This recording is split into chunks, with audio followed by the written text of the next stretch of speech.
Well, to Durban now, where South Africa's heritage and culture is on display at this year's Tourism Indaba. Let's cross live to eNCA anchor Eleni Giokos, who is at the Durban International Convention Centre. Eleni, of course, a critical factor in successful tourism is different modes of travel. They have to be fast, they have to be safe, they have to be convenient. Absolutely. So what we've seen is airlines coming to the fore and trying to increase their destinations across the African continent. Remember that for South Africa in particular, the African tourist is the most important tourist because it accounts for 6.6 million out of the 9 million people that come to South Africa every single year. Joining us now is South African Airways Acting General Manager Manoj Papa. Thank you, sir, for joining us. Great to have you on eNCA. So we know that South African Airways goes to around 23 destinations across the African continent. So you do have a large footprint. Is it large enough? Oh yeah, most definitely. You know, SA, as part of the government mandate, is to strengthen our positioning into Africa. And we see Africa as a strategic destination, for us as an airline. 23 destinations, 23 countries. We fly to 26 destinations. We're working with our partners out there. Again, strengthening our footprint in Africa is the focus for us. All right, so let's just take a look at some of the key markets for you. And I know you've got exciting news when it comes to the Seychelles as well. So direct flights to that country. And that's the point. It's just making things easier for Africans to travel within Africa. The good thing about it is this, and with the most recent announcement was SAA's code share relationship with Air Seychelles, where we're able to partner, where a passenger is able to now go to Seychelles using an SA ticket with our code share partner with Seychelles. What it does for us is it gives us the greater reach and breadth, not only on our own metal, but now also with partners as well.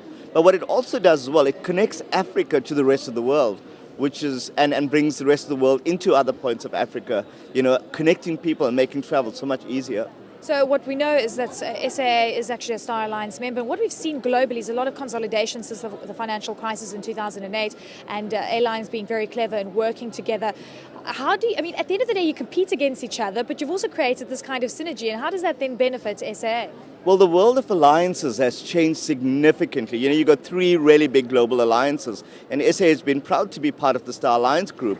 What we've also noticing as well is in times of crisis, there are within alliances partners being formed. From an SA point of view, we've been working very closely with some of our Star Alliance partners, leveraging our network. Working with Star takes our destinations to in excess of 1,300 odd countries or points around the globe.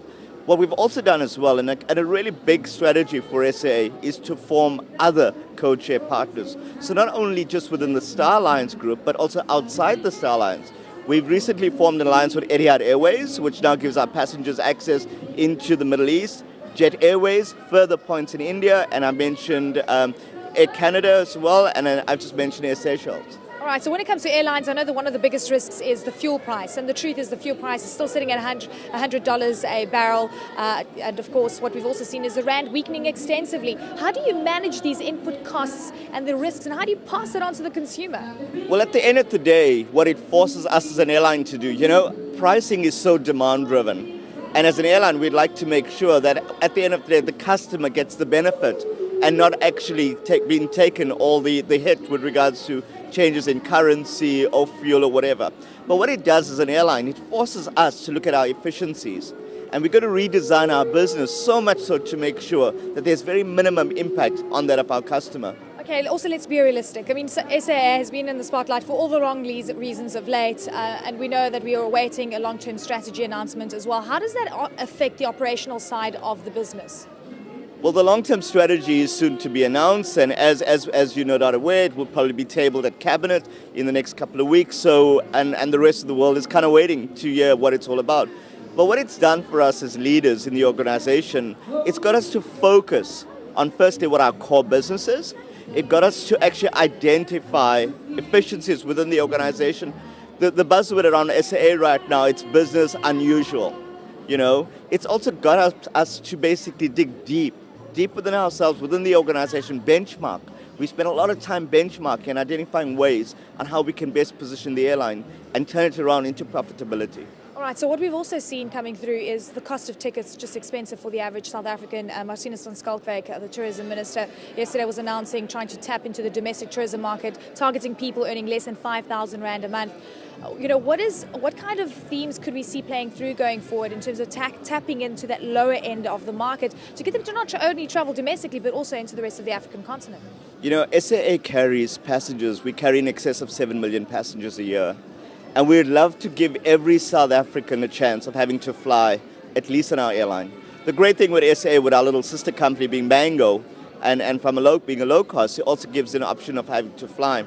We do have specials. We've been working very closely with tourism bodies. We've been working very closely with KwaZulu Tourism, Cape Town Tourism, and trying to come up with packages that are affordable to target that segment of the market. We hope to see that relatively soon. Thank you, sir, for joining us. Much appreciated for your time. Manoj Papa, the Acting General Manager for South African Airways. News that moves. eNCA.com.